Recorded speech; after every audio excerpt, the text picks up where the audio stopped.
আজকে আমি রুলি মাছের চচ্চড়ি করবো, তাই মাছগুলোকে ভালো করে কেটে ধুয়ে নিয়েছি। এর মাথাগুলো সব ভেঙে ভেঙে ফেলে দিয়েছি, কেন কি মাছগুলোর মধ্যে পাথর থাকে ছোটো ছোটো, তাই আমি এগুলো কেটে বাদ দিয়েছি। এখন ভেজে নেবো, সরষের তেল দিয়েছি, সরষের তেলের সবগুলো ভেজে নিচ্ছি।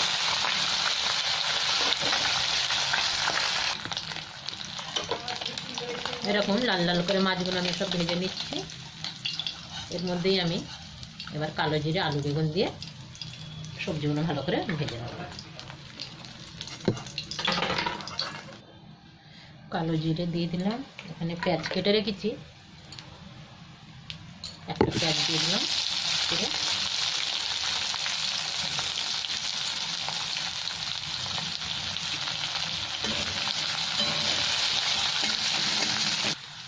পেঁয়াজের সাথে আলু বেগুন কাঁচা লঙ্কা আমি সব চিড়ে রেখেছি, এগুলো দিয়ে দিলাম।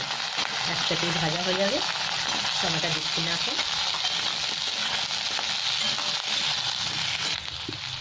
এখানে এবার আমি ভাজা হয়ে গেছে আলু বেগুন, এবার নুন দিয়ে দিলাম,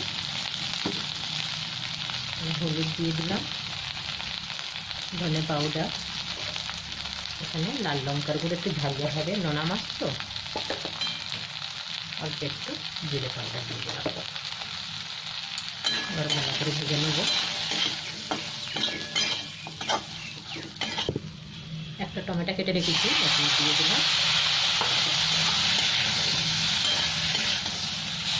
দেশি টমেটো, একটু চটপাতা হবে, ভালো হয় টক টক। এবার আমি জল দিয়ে দিলাম। এখানে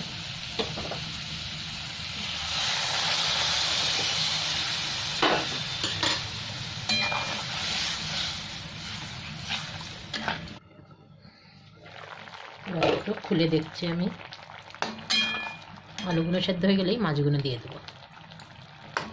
আলু সেদ্ধ হয়ে গেছে, এবার আমি মাছটা দিয়ে দিলাম।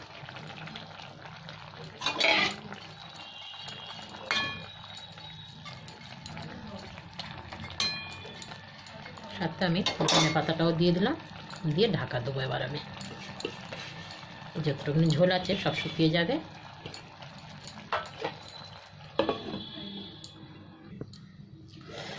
এবার আমি দেখলাম, হ্যাঁ একদম ঝোলটা শুকিয়ে গেছে।